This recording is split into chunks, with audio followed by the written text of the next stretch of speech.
Vengas de Aragón, que un verdadero placer recitar una nueva edición de esta jornada que después de más de 3 decenios de trayectoria se ha consolidado como un espacio de referencia para la discusión, la reflexión y más que más para la vivencia de nuestras notas propias de Aragón.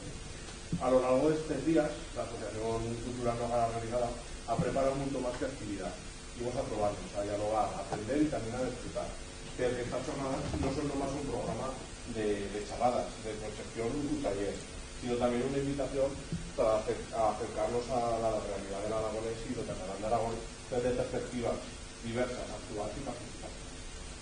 Lo escrito de estas jornadas, y claro, unir fuerzas, en ampliar horizontes y reforzar el uso social de nuestras nuevas en todos los ámbitos, desde la cultura y la ciencia y que la vida cultural.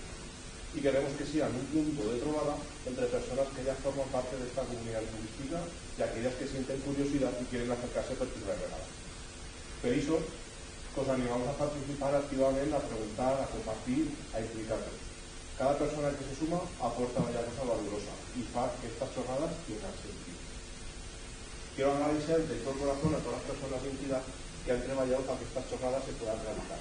Desde la apoyo de la actividad de Nogara, la cual ha afiliado Carlos, y a todos los presentadores de estos días. Y por lo que sí, a las personas que de forma desinteresada para las distintas charladas y ponencias. Y una especial mención para los centros Joaquín Roncal, y un año más nos acuye entre las suyas partes. Hoy principiamos un camino de 4 días en el cual la luenga no más se charla, se vive, se piensa y se proyecta en cada futuro. Hoy el protagonismo recayerá en la comunicación y la divulgación científica con la charlada la meteorología. Bueno, esto lo voy a comentar, no, de seguridad. La meteorología a los millones de comunicación de Cataluña a Aragón. A cargo de Ramón Bartolí Sala, meteorólogo de Aragón Televisión, que a través de la meteorología y los medios de comunicación nos llevará a recorrer Cataluña y Aragón. Mañana, Vero Lara ofrecerá la conferencia Palestina en Aragonés, una propuesta que une actualidad internacional y compromiso lingüístico, explorando cómo el aragonés puede estar también un vehículo de análisis y reflexión sobre cuestiones globales. Los miércoles 15 a las 6, para las cuentas, porque los miércoles y antes, y a las 6 y no a las 7, podemos disfrutar de la presentación de 21.000 palabras, un cafecito de 2 follos de Maxi Campos, un documental de gran carga humana y patrimonial que narra la historia de Ángel Luis Saludas, pastor de Espierma, que entre casi medio siglo ha dedicado la suya vida a replegar palabras progresistas con el objetivo de crear un diccionario y privar la suya desaparición. Los 16 de abril se abordará dos temas claves en la revitalización lingüística con la charlada Neofablán aragonés y revitalización de la luenga, impartida por Xavi Jimeno y Nacho Sorolla. La sesión profundizará en el papel de las nuevas generaciones de hablan en la recuperación y normalización de la luenga. Finalmente, las jornadas se cerrarán los 17 de abril, los viernes, con Ofaber Chino, a cargo de Gerardo Callejón, que desde la suya creación en 2017 ha estado el coordinador de esta iniciativa, que conecta la luenga aragonesa con la creación musical contemporánea. Han participado 140 grupos de música en 7 ediciones, abarcando estilos muy diversos como los pop, los rock, folk y música tradicional. Así es que gracias por estar aquí y por formar parte de este espacio colectivo. Así es que principiamos ya con las jornadas y hoy tenemos el placer de contar con la participación de Ramón Bartolí Sala, un profesional con una trayectoria sólida y muy vinculado al estudio del territorio, el medio ambiente y la divulgación. Que ha sido de Blancafort y es licenciado en Geografía por la Universidad de Barcelona y cuenta con un máster en Medio Ambiente por la Universidad de Girona. La suya formación le ha permitido desenvolver una mirada ampla sobre los paisajes y el entorno, entendiéndolos como espacios vivos y en constante transformación. La suya vocación divulgadora le ha llevado a construir una amplia trayectoria en medios de comunicación, con especial atención a ámbitos como la meteorología, el medio ambiente, el mundo rural y urbano, la agricultura o el cambio climático. Recibió la suya andadura profesional en la sección de meteorología de Televisión de Cataluña.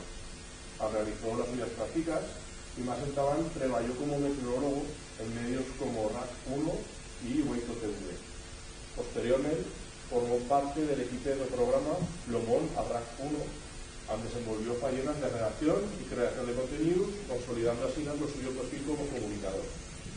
Actualmente, Ramón forma parte del equipo de Conexión Aragón la radio y televisión, desenvuelve labores de comunicación y divulgación, acercando a lo público contenidos relacionados con la meteorología, lo medio ambiente y los territorios. El suyo trabajo combina el rigor técnico con un enfoque cercano y didáctico, con una gran capacidad para comunicar de forma clara y cercana cuestiones complejas que afectan tanto al entorno natural como a lo nuestro día a día. Pues nos acompaña para compartir la suya conciencia y la suya mirada que une ciencia, territorio y divulgación. Muchas gracias. Gràcies, Edu. En la primera presentació has fet un super spoiler perquè precisament anava a parlar d'aquesta trajectòria, però com que ja ho has fet tu no caldrà que hi faci incís. Em poso el micro, se sentirà millor? Bé, com que són pocs. No, tu xarra i... Sí? Amb el... Si xarres... Vale, sí. Vale, perfecte. Tu métete cómodo y meto el micro así. Vale, no, així està bé. Sí, no pateixis. Doncs això, tal com deia l'Edu, jo vaig començar la meva presa de contacte amb els mitjans de comunicació va ser a partir de la llicenciatura en Geografia, que em va permetre fer pràctiques a Televisió de Catalunya i va ser el camí d'entrada, d'accés a tot aquest recorregut que l'Edu ha repassat.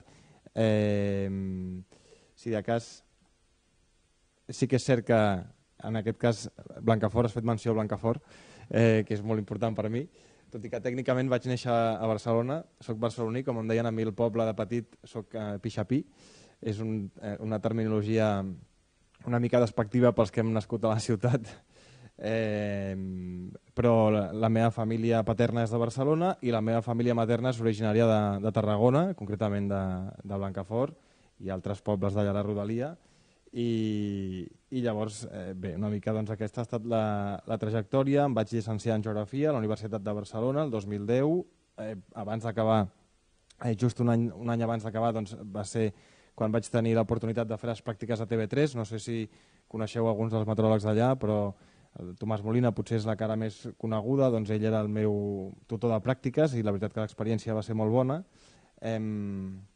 I allà vaig conèixer la Mònica Usart, que era una noia que estava fent les pràctiques i que la van agafar per al 324. El 324 és el canal d'informatius que seria relatiu al 24 hores de Televisió Espanyola, doncs el 324 era on hi havia la Mònica Usart. I la Mònica Usart va anar a parar a RAC1 i va ser ella que em va proposar de fer una prova, un càsting, i el vaig passar. Això va ser el 2014 i llavors va ser quan vaig entrar a treballar pròpiament com a meteoròleg. El que vaig trobar a faltar potser en la meva... Llavors jo tenia 27 anys, el 2014, em vaig trobar a faltar tenir una mica més de trajectòria o de recorregut potser en ràdios locals. Realment sí que m'havia cridat l'atenció treballar en mitjans de comunicació relacionats amb els temes de meteorologia, però després de fer les pràctiques també veia que en situacions de temporal el nivell d'estrès era tan elevat que vaig pensar, potser no està fet això per mi. I llavors no me'n vaig interessar més després de fer les pràctiques. No? És allò que a vegades et treuen el misteri de veure què hi havia darrere del plató i una vegada vaig acabar les pràctiques doncs vaig dir, ja de moment ja n'he tingut prou. Però llavors em va sortir aquesta opció, va anar bé i vaig estar-hi uns quants anys a RAC1, on a més després vaig estar fent una feina diferent. Durant 2 o 3 anys vaig estar fent una feina com de guionista d'una secció d'humor, que no té res a veure amb el medi ambient, amb la meteorologia, era una secció de pífies, de gazapos, com es diu en castellà, i eren recuperar moments divertits del programa, d'altres emissores, va estar molt bé també aquella experiència. Però tota experiència al final doncs, té el seu final, aquest final va ser el 2024, tenia ganes de tornar a provar televisió, perquè jo televisió n'havia fet molt poc en realitat. RAC1 tenia en el seu moment una televisió autonòmica privada que era 8TV, era en un principi només d'abast a Barcelona i àrea metropolitana, però després es veia tot Catalunya, però no tenia el suficient volum d'audiències com per generar beneficis al grup, i el grup finalment ho va vendre. Llavors jo estava fent el temps els caps de setmana i clar, la meva experiència va ser molt curta perquè la feina que jo feia a 8TV era bàsicament eren uns mapes que sortien a la televisió sense presentador i eren locutats.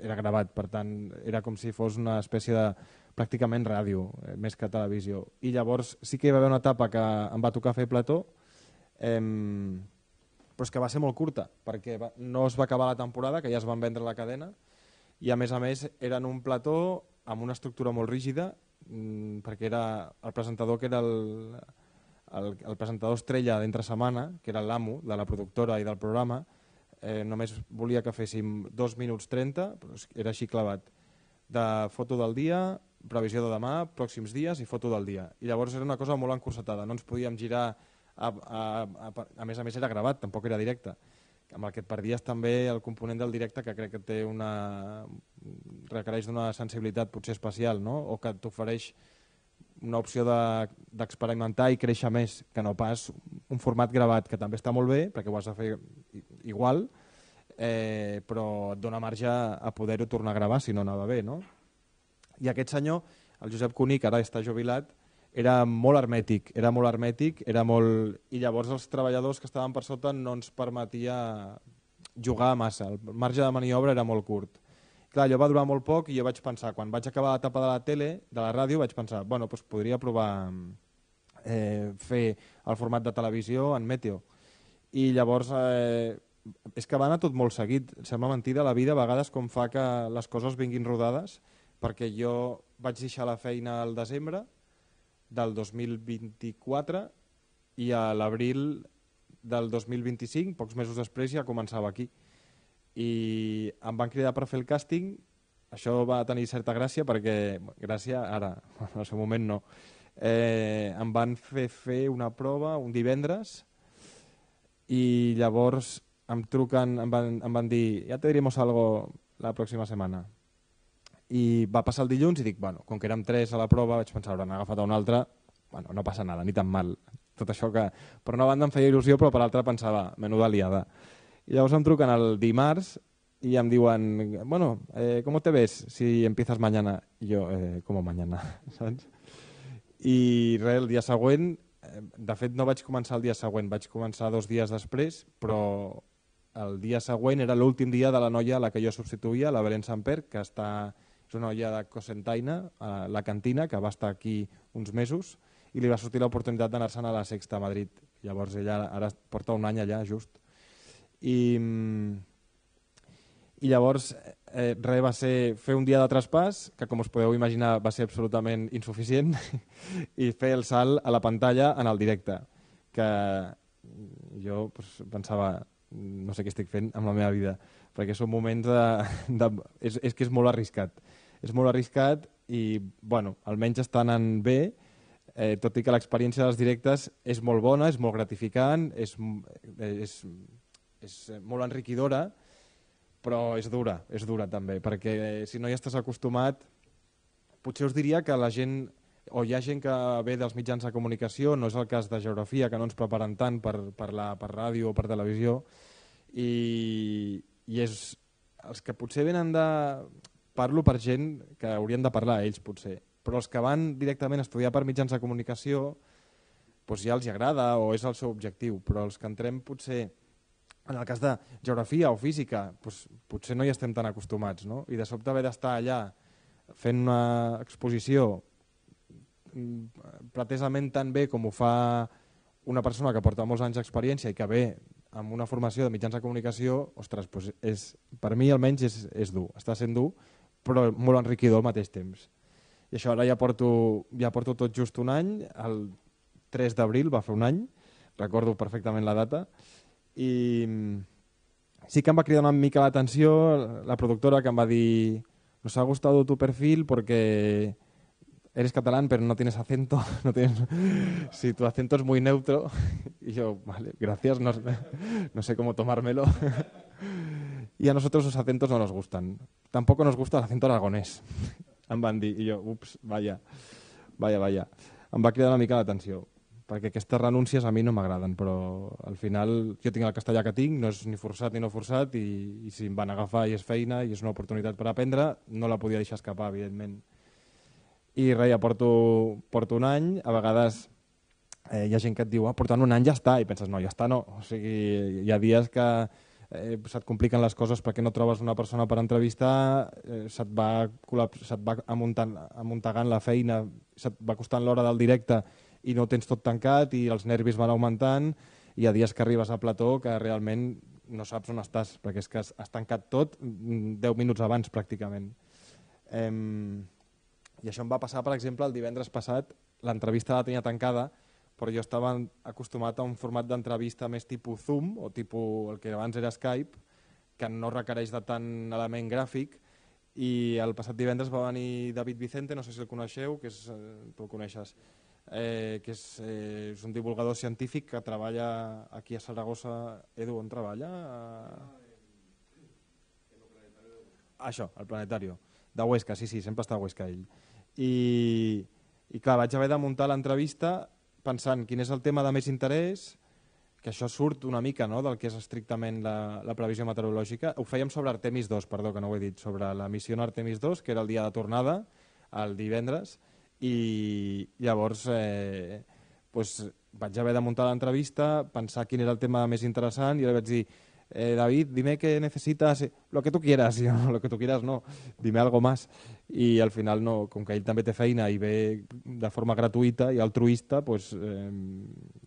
vaig haver de muntar l'entrevista i has de parlar amb realització, hi ha molta feina d'arxiu, i muntar una entrevista que a plató són 6 minuts, a mi em va suposar dinar a les 5:15 de la tarda, perquè no vaig tenir temps de material, de tenir-ho tot tancat abans, buscar vídeos, buscar moments virals, bueno, en fi, que és el que deia, que és una etapa que és molt bonica, però també és molt dura. I entremig també jo he col·laborat amb a l'empresa de la meva mare, és una empresa, la meva mare és autònoma, dic empresa, queda molt pretensiós. Nosaltres som una família de tradició de pagès, de campesinos, i la meva mare doncs, és, no sé si la 10ª, 12ª, 13ª generació. Ella, com a filla única, doncs, estava al capdavant del patrimoni que venia per part del meu avi, i llavors he col·laborat sempre amb l'empresa a l'hora del que fos necessari, o sigui, a fer hores a la vinya, a fer el jornal que es diu allà, i estar doncs, entutorant els CEPs, o fins i tot a nivell de papeleo, que avui tots els temes de paper i d'administració i de burocràcia són molt feixucs. I a dia d'avui qui es dedica a això estrictament, al 100% és el meu germà, i jo col·laboro amb ell si és que ho necessita. Insisto que si hay alguna cosa que no se entiende, me lo podéis decir y levantáis la mano y os lo traduzco, porque yo me siento muy cómodo hablando en mi lengua materna. Aquí sí que us volia fer una introducció, intentaré, a veure, no sé, no em vull allargar massa, perquè jo també a vegades m'enrotllo com una persiana i després haurem d'anar... A quina hora està previst que s'acabi la xerrada? 8:30. Bueno, igual hi ha gent que té coses més interessants a fer abans que a les 8:30, però més o menys entre 8 i 8:15 estaria ben acabant, no? Potser? Ah, clar, molt bé, preguntes. Sí. Examen sorpresa. Us volia ensenyar un mapa de geografia física de Catalunya. Per mi, realment, quan vaig arribar aquí a l'Aragó, va ser tot un repte, perquè jo sí que em conec la geografia espanyola en el seu conjunt, i l'Aragó, per la proximitat amb Catalunya, també conec les grans unitats de relleu, però jo al final soc català, soc molt català, a més, i m'agrada molt el meu territori, i me'l conec molt, com el palmell de la meva mà. I quan vaig arribar a l'Aragó patinava molt, no? I llavors, en aquest sentit, el territori de Catalunya sí que el conec molt bé. És un territori cosí germà de l'Aragó, en el sentit que compartim algunes unitats geogràfiques, com és el cas del Pirineu i el Prepirineu. La diferència és que a Catalunya, evidentment, doncs, tenim tota una franja litoral banyada pel mar Mediterrani, després hi ha envoltades, just després de la franja litoral hi ha tot aquest conjunt de petites serres, que són les serres costaneres, la serralada litoral. Són serres de no molta alçada, crec que el punt més alt estaria per aquesta zona d'aquí, que són uns 700 metres d'altitud sobre el nivell del mar, que és una cota mitjana, no es pot considerar alta en absolut. Després tindríem la zona de la depressió prelitoral, que ja és una plana interior, està separada de la costa, però encara amb un clima prou suau, i després trobem tota la zona de la serralada prelitoral, que ja tenim sistemes muntanyosos més importants. Sí que a vegades s'ajunta, els ports de Tortosa Beseit tenen un caràcter climàtic semblant al prelitoral, però ja forma part pròpiament del sistema ibèric. I entre la serrada del prelitoral tenim la serra del Montsant, les muntanyes de Prades, que arriben a una cota màxima de 1.200 metres d'altitud, Montserrat, una mica més al nord de Barcelona, també són uns 1.236 en aquest cas, a Sant Jeroni, perdoneu que he passat sense voler. El Montseny, no sé si el coneixeu, però és un massís molt important i molt referenciat al nord-est de Catalunya, perquè engloba tot un seguit d'àrees com és la Plana de Vic o la Plana del Vallès i de la Selva, que arriba a una cota de 1.700 metres d'alçada, i després tenim la serralada transversal. A Catalunya, a més, es dona la circumstància, com a l'Aragó, com més al nord, i a Catalunya particularment a l'est, més precipitació, més pluja. Després tenim la part de la depressió central, que és la que està integrada entre les serres del prelitoral i el Pirineu, la plana de Ponent, molt semblant a tota la zona paisatgísticament, és molt semblant al Baix Cinca, a la comarca de la Llitera, a nivell climàtic i paisatgístic. I aquestes serien les grans unitats. Sí que podríem diferenciar Catalunya climàticament en dues àrees, la part més seca, que estaria situada al centre i sud, que seria aquesta zona d'aquí. Seca en aquest sentit vol dir que la precipitació és molt baixa a l'estiu, mentre que al nord-est tenim la zona on fins i tot a l'estiu tens tempestes, i això fa que la sequera de l'estiu pròpia del clima mediterrani o no existeixi o quedi molt atenuada, crec que es diu atenuada en català. Aquí es veuen totes les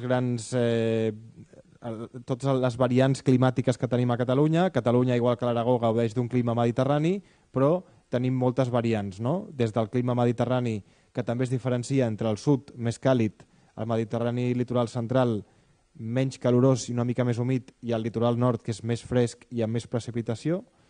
Hi ha una excepció a dia d'avui com a conseqüència del canvi climàtic, que és Barcelona ciutat, que és la que concentra els màxims de nits tropicals, que són les que no baixen dels 20 graus, que són ja perpètues. En el cas de Ciutat Vella, el Raval, l'estació del Raval, hi ha una estació meteorològica que des de Sant Joan fins a setembre està permanentment per sobre dels 20 graus, que era una cosa que fa uns anys no passava, i ara no tan sols parlem de nits tropicals, sinó que ja podríem parlar de nits tòrrides. Hi ha nits en les que ja no es baixa dels 25 graus, cosa que en la meva etapa d'estudiant de geografia això no passava, i ara ja està passant com a conseqüència del canvi climàtic i de l'escalfament que suposa durant els mesos de l'estiu. Llavors tenim les zones del Mediterrani prelitoral, acostumen a ser més suaus a temperatura, amb més contrastos tèrmics, em refereixo. A l'hivern ja pot haver-hi algunes glaçades i els estius, sobretot a les nits, són més suaus, d'aquí quan jo feia referència al terme de suavitat. Mediterrani prelitoral central i el prelitoral nord, el comportament és el mateix. Com més al sud, en general sempre les temperatures més altes i menys pluja.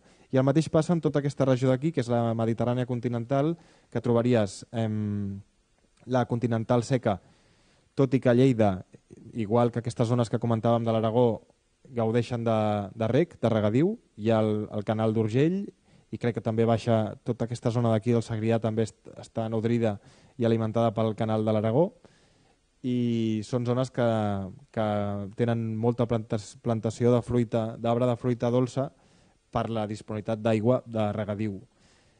I després ja tindríem tot el Mediterrani amb totes les seves variants i les seves diferències. La diferència més destacable és la Vall d'Aran i les parts més altes del Pallars Sobirà, que és aquesta comarca d'aquí, i de l'Alta Ribagorça, que són les que gaudeixen d'un clima oceànic, sobretot a la Vall d'Aran perquè les seves aigües vessen, van en direcció cap al riu Garona, que desemboca a Bordeus, a França.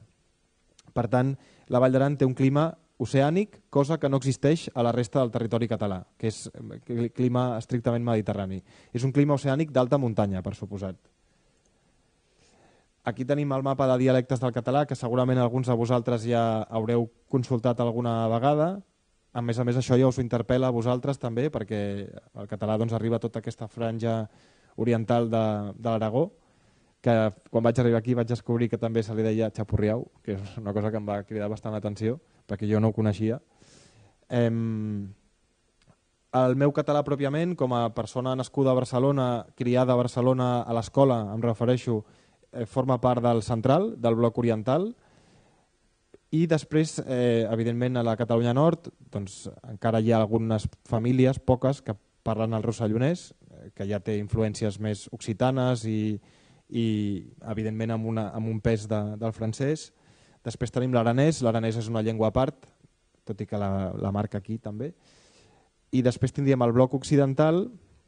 Ara veurem algunes diferències entre l'oriental i l'occidental, que són els que jo controlo més, que és el que es parla estrictament a la província de Lleida, a les Terres de l'Ebre també, al sud de Tarragona, tot i que també se'l denomina com a tortosí, que arriba fins al nord de Castelló, i després de Castelló de la Plana cap al sud doncs ja tindríem el valencià i evidentment el balear, que correspon a les illes. Les principals diferències entre el català central, que és el que es parla bàsicament a Barcelona i tota la seva àrea d'influència, que no és poca, i l'occidental és pel tractament de les vocals àtones i alguns trets morfològics i fonètics. En aquest sentit, en el català central, intentaré no entrar en molts tecnicismes perquè jo tampoc sóc lingüista i no vull ficar la pota, però tot i això alguna explicació sí que podia donar. El català central el que fa és reduir les vocals. Quan les ajunten paraules no manté la pronúncia com si les tinguessis les lletres per separat. En aquest sentit, les vocals àtones, tenim alguns exemples, es neutralitzen. És a dir, que la A i la E moltes vegades es pronuncien com a A final, o la O es pronuncia com a U. Per tant, es redueix aquesta diversitat vocàlica que sí que es manté per contrapartida al català occidental. És a dir, si tu llegeixes literalment la paraula pare i et fa referència a la lletra A i a la lletra E, a Lleida la mantenen la E, la mantenen i la mantenen tancada, és pare, mentre que a Barcelona es diu pare, pare, mare, portes, que seria puertes, portes, finestres, ràdio, com es diu a Lleida, a Barcelona no es diu ràdio, es diu ràdio, amb un final, o zero, que a Lleida és zero, Barcelona zero, mico, mico, nino, nino, són les grans diferències, el que és bàsicament el tret diferencial entre el català central i el català occidental. Però en el mapa, m'he oblidat de dir una cosa una mica greu, si algú del meu poble ho hagués vist, tenim algunes parles de transició que es consideren dialectes o subdialectes entre el català central i el nord-occidental. Ho veieu bé, no? Quan ho vaig senyalitzant amb el ratolí. I una d'elles és el xipella. El xipella és una parla bastant característica de tota la franja que aniria des de les comarques del Priorat, que ara les veurem, el Priorat, la Conca de Barberà, agafar la Segarra i fins i tot al sud del Solsonès, a les portes del Prepirineu català. I és una parla de transició entre, com us deia, el central i l'occidental, tot i que us diria que té més trets característics de l'occidental que del central, perquè una persona que parla xipella s'entendria amb més facilitat amb una persona que parla en el bloc occidental amb un lleidatà que no pas amb un barceloní. Si tu agafes un noi jove i el poses a parlar amb una persona gran del meu poble, que és on es parla el xipella, el noi jove pot tenir algun problema per entendre'l, algun problema, perquè hi ha paraules que són diferents i sobretot canvia la pronúncia. En aquest sentit, el xipella podríem dir que a dia d'avui té menys usuaris, té menys persones que el parlen, bàsicament per la globalització. Abans les distàncies eren molt llargues i per tant els mestres eren de la mateixa comarca, per tant generació a generació s'anava transmetent el xipella. A dia d'avui, com que els professors o venen de Barcelona o venen de Lleida, si el professor és de Barcelona el nen parlarà barceloní, si el professor és de Lleida el nen parlarà lleidatà, això és així. I evidentment la globalització fa que totes aquestes varietats dialectals perdin pes i es parlin menys. Tot i que també us he de dir que al meu poble hi ha algunes famílies que han pres consciència i procuren inculcar l'ús del xipella en els seus fills. Tot i que amb el xipella passa una mica com amb l'aragonès, que jo quan he preguntat aquí per l'aragonès és una llengua, és la gran desconeguda de l'Aragó, que és una cosa que m'al·lucina. M'entristeix una mica, la veritat. I fins i tot hi ha gent que m'ha dit, bueno, es que el aragonés lo asociamos con rojos y gente de pueblo, però de pueblo despectivamente, perquè es pot ser de poble i també es pot ser molt digne. I al Xipella passa una mica el semblant. Passa una cosa força semblant, que és que hi ha gent que potser té la consciència que té un parlar molt de poble i això en el seu moment a les ciutats estava mal vist. I llavors jo el Xipella no el parlo perquè jo ja no l'he pres, em costa molt parlar-lo perquè em fa vergonya. Llavors no l'he utilitzat mai perquè de fet la meva mare va néixer a Tarragona, per tant el seu català ja és el central pròpiament, amb alguns trets del lleidatà, però bàsicament tarragoní. El meu avi va néixer a Reus, el meu besavi va néixer a Montblanc, però va estudiar... Bueno, el meu besavi per part materna, originari de Blancafort, va néixer a Montblanc, però va estudiar a Saragossa. Ell va estudiar aquí. Va estudiar al Colegio del Salvador, perquè com que era fill d'una casa de pagès rica i es dedicaven al negoci del vi i a més feien de prestamistes també, en aquella època tot just començaven a aparèixer els primers bancs. Però hi havia algunes famílies que tenien diners que feien préstecs a altres famílies. Llavors alternaven l'activitat de comerciant amb la de negociant. I era molt important conèixer el castellà. Per tant, el meu besavi el van enviar al Colegio del Salvador. L'altre dia vaig trobar un tíquet del que costava. Després us ho puc buscar i us ho puc ensenyar, si us fa gràcia. Del 1870 i pico. I llavors ell estudiava aquí, que em va fer molta gràcia descobrir-ho. Llavors, clar, amb la tonteria a casa meva ja fa 4 generacions que ja no es parla el Xipella. Vam ser dels primers fracassats en aquest sentit. Perquè també és veritat que si de sobte vas a Barcelona i et poses a parlar amb Xipella sense context, és estrany, no? I més si no l'has parlat mai. Però per això també és molt important parlar del Xipella, inventariar-lo i fer-lo conèixer. Fer-lo conèixer, això és molt important. En aquest cas, el Xipella el que fa és tancar la E àtona, sobretot en els plurals,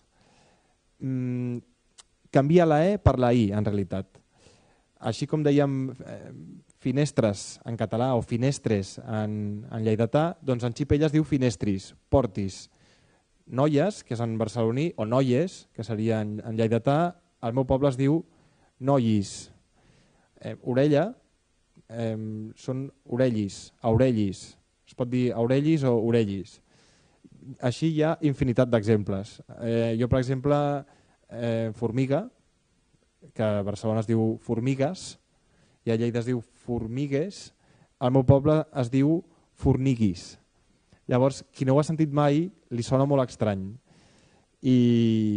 Però al mateix temps és el que us dic, és molt ric, no? Pensar que el català tenia tantes varietats dialectals i que encara hi ha algunes famílies que el parlen. En aquest sentit, el meu poble era de les zones on més es parlava i on més es parla encara el Xipella, juntament amb Solivella.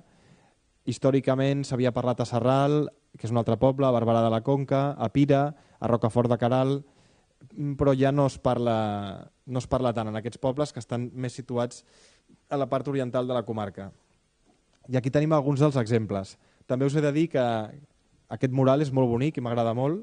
La llàstima va ser que per dignificar aquest espai van tirar a terra un dipòsit antic de recollida d'aigües. Era l'antic dipòsit d'aigües del municipi, que estava fet amb una volta catalana preciosa, una cosa, i van a terra, que jo no ho vaig entendre de cap manera, perquè l'alcalde es va... Bueno, jo crec que cacicades locales n'hi ha hagut de tot arreu, no? I es va obsessionar amb que això havia d'anar a terra, van a terra, bueno, almenys han decorat aquest espai per divulgar el Xipella, que és la varietat dialectal que es parla al meu poble, i el que us deia. Jo aquesta paraula, per exemple, no l'havia sentida mai, atxarrancar, em van dir que volia dir, i ja no me n'en recordo, sí, em sap greu, però aquí ja veieu, orella, encabat vol dir després, després de dinar, encabat de dinar. Menjar és menjar, una idea és una ideia, apriar vol dir arreglar-se. Jo me'n recordo quan era petit, no hi havia... Clar, us heu d'imaginar un poble rural molt tradicional, doncs, Jo en aquella època de petit no tenia colla, no tenia molts amics al poble perquè el meu germà i jo érem els fills de la casa gran de Barcelona i clar, érem els raros, no? Llavors no teníem colla d'amics, ara sí, ara ja està tot molt més normalitzat afortunadament, però jo estava molt envoltat de gent gran, d'una tieta àvia molt religiosa, quin horror, i bueno, dic quin horror, em sap greu, no vull dir, però perquè era molt tradicional i jo pues, he marcat una línia molt diferent a la meva tieta, no? I després a casa meva vivien també uns senyors que eren els que se n'encarregaven de guardar la casa quan tradicionalment no hi havia l'amo, no? Que en el seu moment era el meu avi i després la meva mare, però a mi m'havien fet d'avis, la Maria i el Josep. I llavors jo anava molt amb ells i la Maria sempre, quan era hora d'anar a missa, perquè els diumenges anàvem a missa, em deia, apriat, que fem tard. Apriat volia dir arreglar-se, que és una paraula que a Barcelona no s'entendrà de cap manera. És a dir, si tu a alguna persona de Barcelona li dius apriat, no sap què li estàs dient. Mixó és una paraula que es diu al poble, que vol dir, bueno, ja ho sabeu, ocell, no es diu moixó en aragonès. A Lleida es diu moixó, al meu poble es diu mixó. Trigar voldria dir escollir, caure, alego, m'agrada molt aquesta d'aquí, alego és aviat, d'hora, pronto, alego. Soroll, aquesta és més fàcil. Aquí què posa? Pesi? No sé què vol dir. Pesi. Això no ho veig. No me'n recordo, Bueno, us hauré de buscar. Vindri, venir, vindre. I aquí què hi diu? Pobli. És que està tan en diagonal que no la veig. Xalar vol dir disfrutar, gaudir. A Barcelona tampoc s'utilitza xalar. A Lleida sí que s'utilitza com mixó. Duguis vol dir dues o dos. Atibocar, equivocar. I aquí què hi diu? A llavors, que és llavors en català. Fenya, que és feina. Però és que n'hi ha moltes de paraules, de fet. Hi ha algunes expressions com que aquesta em cridava molt l'atenció. Desposseir. Desposseir, anteayer, és abans d'ahir en català, en xipella és desposseir. Clar, és el que us deia, si una persona que parla un català central, a vegades molt influït també pel castellà, perquè a l'àrea metropolitana de Barcelona hi ha una forta presència del castellà, li dius desposseir, és que es pensa que l'estàs parlant en japonès. No ho entendrà de cap manera. I aquí entrem a la geografia física de l'Aragó, que aquesta ja la coneixeu molt més i jo me la vaig haver de reaprendre a marxes forçades, d'un dia per l'altre pràcticament. Clar, el que per mi era molt fàcil era parlar del Pirineu, del Prepirineu, que també, bueno, Eduardo Lolumo sempre diu que el Prepirineu no existeix, però jo crec que sí. Aquí hi ha moltes discussions. L'únic que el Prepirineu té una franja molt estreta a l'Aragó, a Catalunya té una franja molt més àmplia. La depressió de l'Ebre, clar, de fet la depressió de l'Ebre segueix a Catalunya, la coneixem molt bé, no? I a més regada pel riu Cinca, que també és un riu que podríem dir que és cosí germà del riu Segre, i al mateix temps amb la Noguera Ribagorçana, que fa de partió entre les dues comunitats. I després, evidentment, el sistema ibèric, que crec que és la gran joia de la corona del territori aragonès, perquè crec que és el que fa que tingui un tret diferenciador.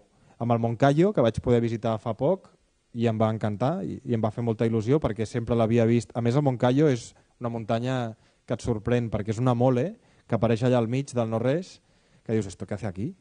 De repente. I tu quan fixa't que la franja que va des del riu Ebre fins al Moncayo és molt estreta. Per tant, en molts pocs quilòmetres et trobes un paisatge estepari, semiàrid, absolutament, com ho és la Vall de l'Ebre, a una transició de carrasca, de sobte comencen a aparèixer els roures d'ambient sec, el roure de fulla petita, el cerrioide, que és el submediterrani, i de sobte et comencen a aparèixer el pi roig, i després segueixes pujant i apareix el faig, i després, que no hi vaig arribar, però he vist fotografies a l'estatge subalpí i l'alpí, que dius, esto no puede ser. Pues sí que puede ser. I es diu Moncayo. I tota la zona del sistema ibèric també turolense, de Terol, que té una pràcticament continuïtat amb el Moncayo, i que climàticament també té el seu interès. Llavors,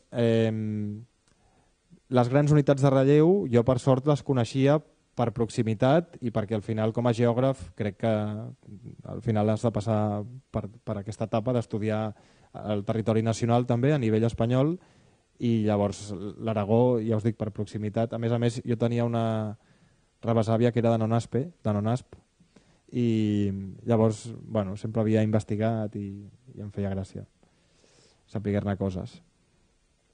En quant al clima de l'Aragó, doncs ja ho sabeu, és un clima que té un clar predomini de mediterrani continentalitzat, és el que el diferencia del clima mediterrani pur, que seria el que té una influència directa del mar.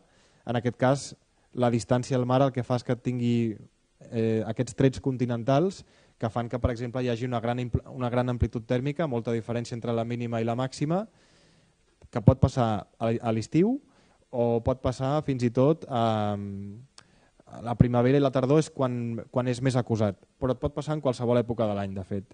I al resum, això també passa, aquest clima mediterrani continental és el que us deia, és el que predomina a la plana de Lleida, és el que predomina també a la meva comarca. A mi moltes vegades, quan la gent que conec d'aquí, el meu poble no és interior, però és lo suficientment interior i lo suficientment alt com perquè jo pugui saber què és viure en un poble on una nit pots estar 6 sota 0, que no és una temperatura molt, molt baixa, però ja saps que és estar sota 0, ja saps que és la boira, ja saps que és el fred, en certa manera. I a més, clar, a l'Ebre, al Camp de Tarragona i al nord de Tarragona bufa el serè, que és el cierzo. Nosaltres li diem, es diu mestral tècnicament a Catalunya, tot i que a la meva zona se li ha dit serè. Se li diu serè perquè deixa el cel serè, deixa el cel sense núvols i per això se li posa aquest nom.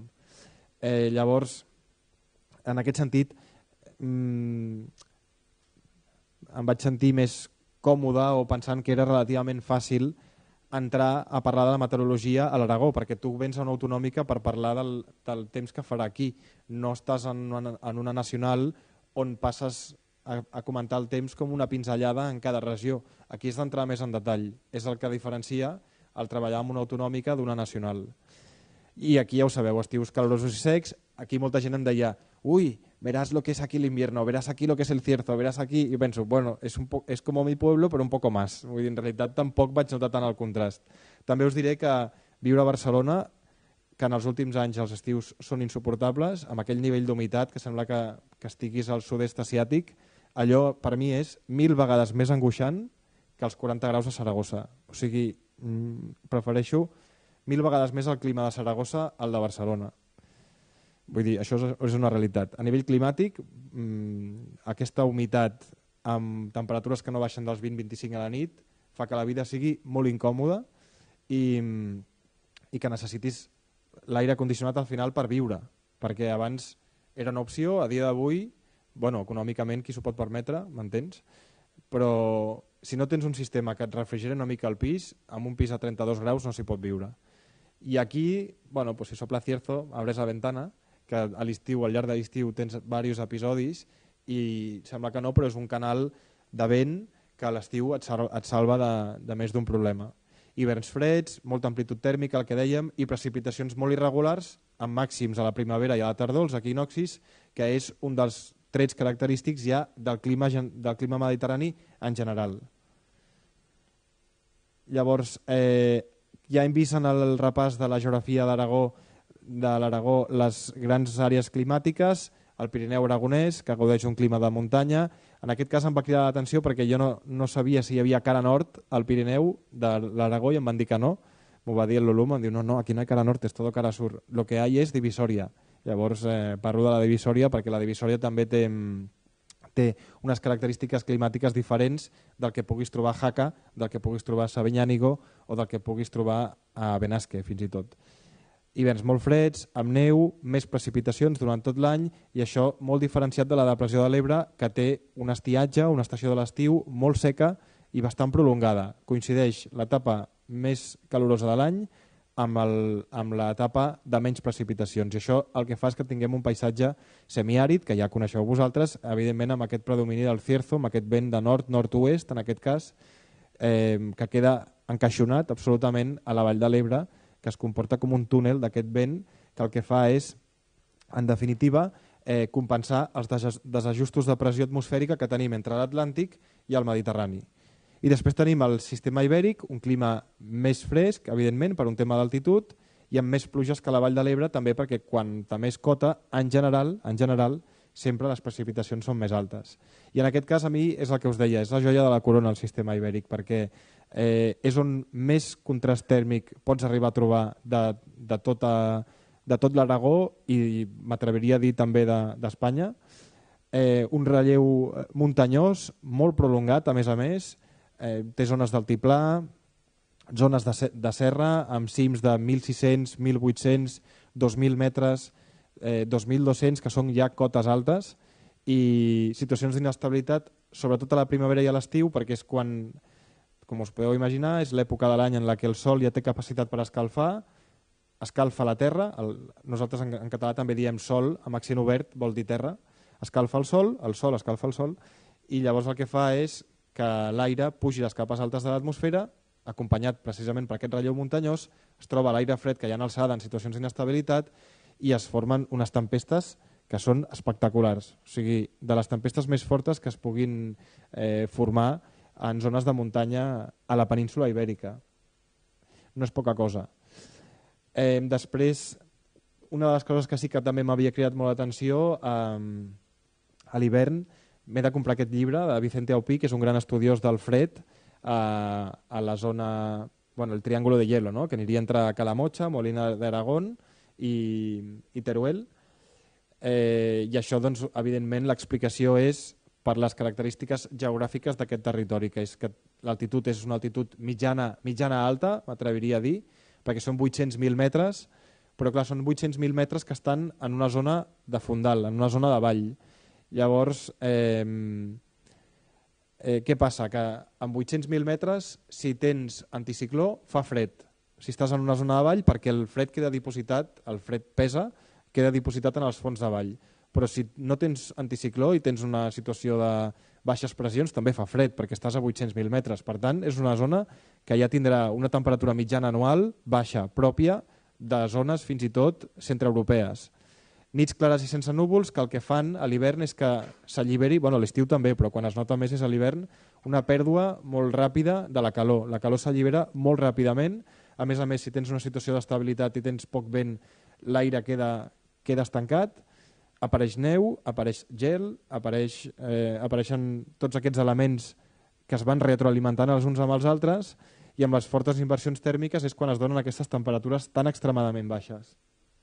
Hem de pensar que aquest hivern, en el seu còmput general, no ha estat un hivern fred, malgrat precisament perquè ha plogut i les situacions han estat més de llevant, no ha estat un hivern fred. L'únic episodi de fred que hem tingut, que ha estat un episodi perquè no ha estat ni donada de fred, ha estat després de Reis, quan, bueno, de fet, va fer un intent de neu aquí a Saragossa, de nit, no tothom ho va veure, només els que estaven desperts i els que estaven expectants, i vam tenir algunes nevades ja a totes les cotes pràcticament, però després d'aquella mica de neu van venir 2 o 3 dies de fred en el que jo em fixava que per la zona de Calamocha i per tota aquella àrea del Jiloca, el Campo de Daroca, hi havia unes mínimes de 11 sota 0, 12 sota 0, 13 sota 0, i més consecutivament, una nit rere l'altra. I jo pensava, no sé, y todo sigue igual allí, perquè són temperatures molt baixes. Jo, a Catalunya, on més baixen en situacions així seria la comarca de la Noguera, que és on hi ha el riu Segre, a les portes del Prepirineu pots tenir mínimes de 7, 8 sota 0, 9 sota 0, igual que la Plana de Vic, que és una zona que està al nord de Barcelona també, abans d'entrar al Prepirineu, en aquest cas de Girona, també pots tenir aquestes mínimes. Però 10, 12, 14 sota 0 de manera consecutiva a mi em va cridar molt l'atenció, i tenint en compte que és un hivern que es pot considerar càlid, fins i tot. Bueno, i aquí doncs, més del mateix. Això és el que produeix que es puguin arribar en situacions d'hiverns freds, com va ser per exemple als anys 60 o als anys 70, que no fa tants anys, temperatures a 20 sota 0 o fins i tot en alguns històrics que han marcat 30 sota 0, tenint en compte que estem a una latitud mitjana alta, que són 40 graus d'altitud nord, no són latituds siberianes. I és una cosa que a mi em té molt fascinat. I em falta anar a visitar aquella zona que encara no... Visitar-la bé, tota, em refereixo. Encara no hi he anat cap allà i espero anar-hi properament. I aquí sí que és on bueno, vaig dir, esto està xupau. I després mapa comarcal de l'Aragó i dic, hòstia, no està xupau. Realment em va costar molt aprendre'm noms. Sempre et sorprenen noms nous de pobles, que dius, com pot ser que hi hagi noms pobles que es diguin així? Em fa molta gràcia. El que més em va cridar l'atenció al principi de tot va ser l'Almunia de Doña Godina, que hi va haver un dia que un dels problemes del directe és que se te puede ir la olla, entonces estàs parlant i de sobte l'Almunia de Doña Godina havia marcat una màxima de quasi 30 el dia abans i llavors no m'havia apuntat el nom i llavors vaig dir, ayer se alcanzaron, i dic, ostres, si no me'n recordo del nom del poble. I llavors sabia que era l'Almunia de Doña Algo i vaig fer l'Almunia de Doña... vaig fer així i per control em van dir no te inventes nombres pel pinganillo i jo pensant, hombre, un poco de caridad cristiana perquè clar, no me n'en recordava i llavors ara ja me n'he recordat per sempre més però estava en el directe i no va ser un planxasso perquè va quedar molt dissimulat, però jo vaig passar una vergonya horrorosa. I a més ara em fa gràcia i tal, però en aquell moment et destrota i ja perds el fil i recuperar el fil, el desgast energètic és molt important. I me'n recordo també un altre dia que hi ha un poble a les Cuenques Mineres que es diu Escucha i em va venir el Paco Cester, que és un productor que ara s'ha jubilat, que és el que nosaltres tenim el que es diuen les coles. Coles de Teruel, jo què sé, en Calamocha, i llavors les coles són les imatges que nosaltres posem de les poblacions i que comentem, pues hoy en Calamocha cielos despejados, tal, mañana una mínima de tal y una máxima de tantos grados. I em ve i em diu, escucha, Teruel, i jo, Teruel capital, i em diu, escucha, Teruel, que jo vaig dir, però que m'ho hagués dit d'una altra manera perquè no va canviar el registre, i jo no, que t'escucho, Teruel. Que no, que hay una localidad que se llama, es va enfadar, que se llama Escucha, en las Cuencas Mineras. I dic, bueno, perdona, jo que sabia que hi havia un pueblo que se llamava... Això em va quedar molt... I mira que el Paco era maco, però el vaig atrapar en un dia... Sí, ens vam quedar allà en bucle fins a la tercera vegada. I, evidentment, les que sí que ja coneixia, la Ribagorza, perquè nosaltres a Catalunya tenim l'Alta Ribagorça, la Litera, el Cinca Medio també, el Bajo Cinca... Bajo Aragón Caspe, doncs la veritat, a més em va quedar l'atenció perquè em pensava que Caspe era un poble catalanoparlant i fa poc vaig saber que no, que està molt a prop però és castellanoparlant. I bueno, m'agrada molt anar coneixent aquests límits, aquestes franges, no? Com el Matarranya, que és una comarca que no he visitat però sí que he consultat moltes coses i espero anar-hi properament. El Maestrazgo també m'agradaria molt anar-hi i les que em costen una miqueta més encara de situar, Campo de Borja, Aranda, són una miqueta més, però aquestes ja, el reste ja les tinc bastant controlades totes en general.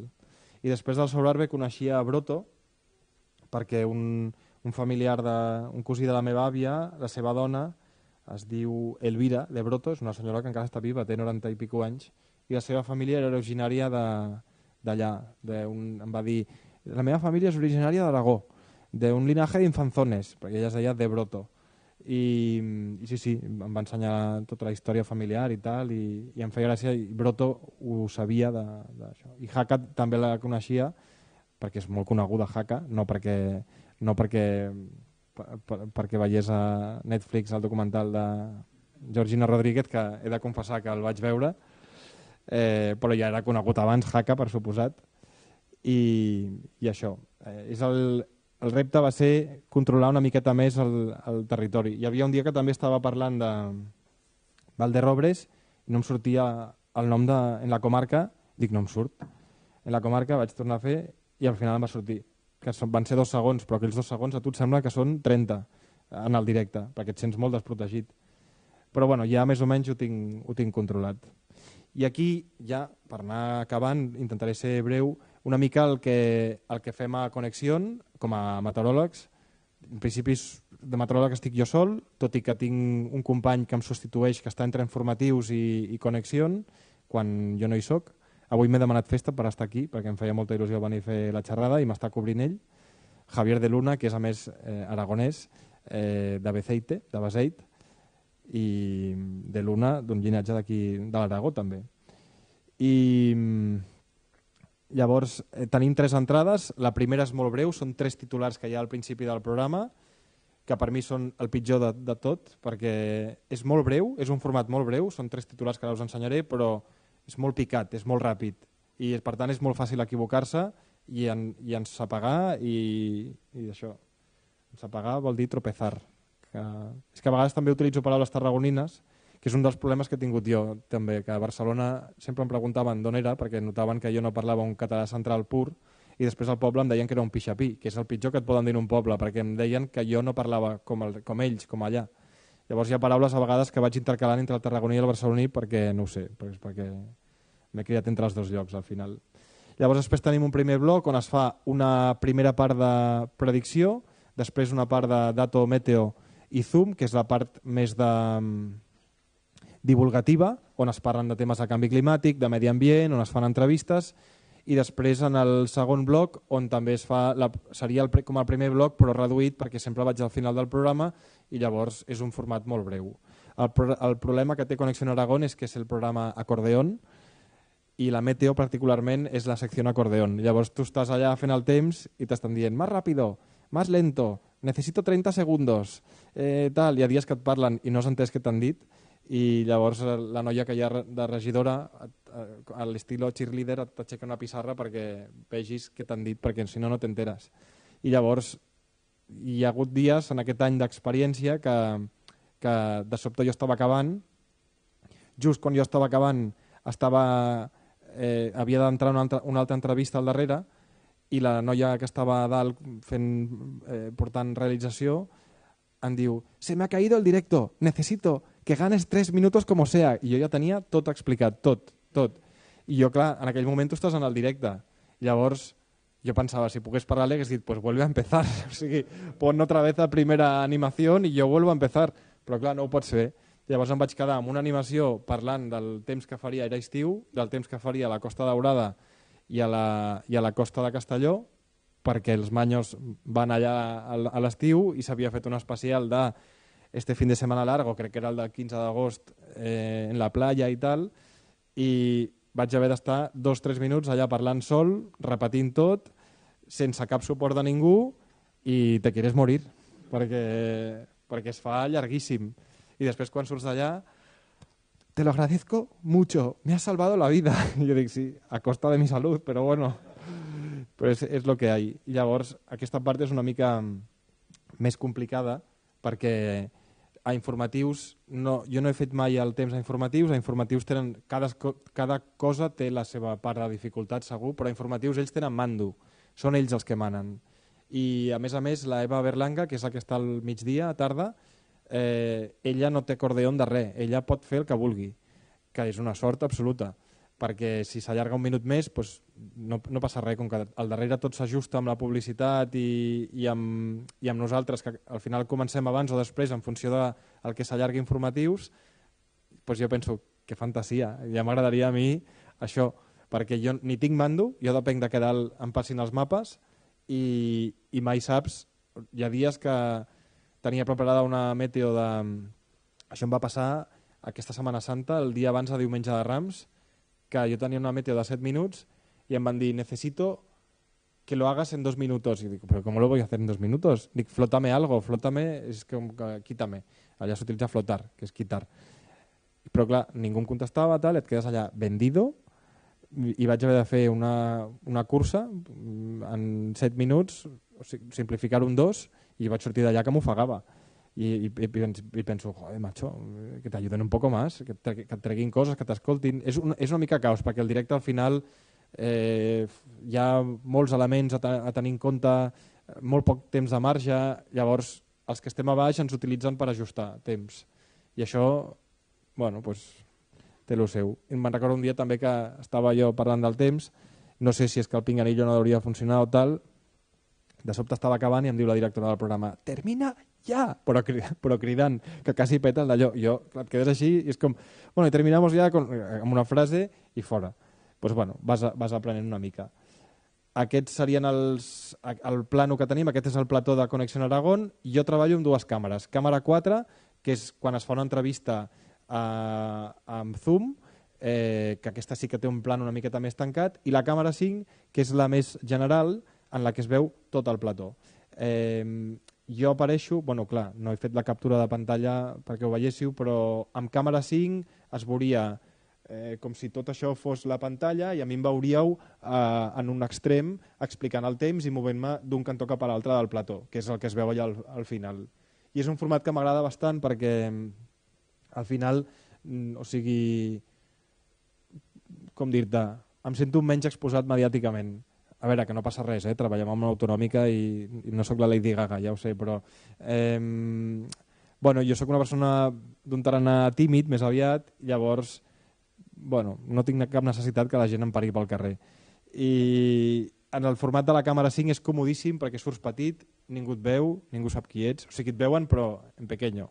Sí que us he de dir que un dia un senyor molt educadament em va parar al supermercat que vaig pensar, té supermèrit, un senyor gran, perquè jo crec que el nostre públic és la televisió convencional, jo crec que ja té un públic a dia d'avui gran, per tant el senyor que em va parar era un senyor gran, i vaig pensar, té molt mèrit perquè les poques vegades que m'ha pogut veure ha estat en el format Zoom, que són 5 segons, perquè després ja posen imatges d'arxiu de fondo i surt l'entrevistat. Jo surto molt poc en aquest plano que veieu a càmera 4, però a veure que si després algun para i educadament, jo encantat de saludar, cap problema.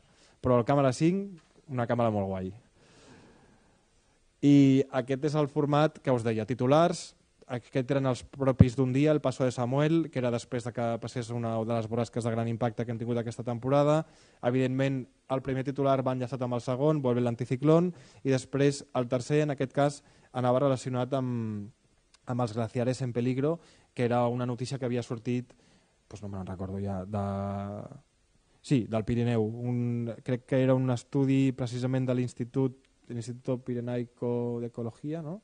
Que havia fet un estudi sobre el glaciar de Monte Perdido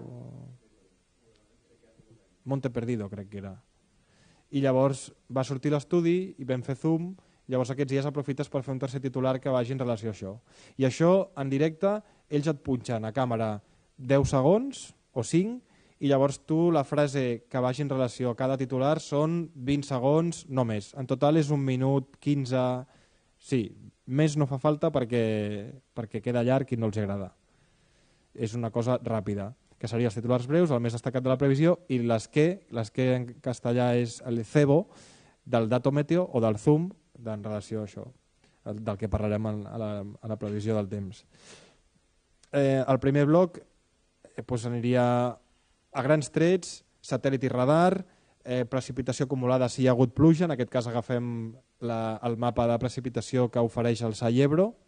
A diferència d'informatius, a informatius hi ha més diners, hi ha més inversió, i els companys informatius, l'Olumo, Eva Berlanga i tots aquests tenen no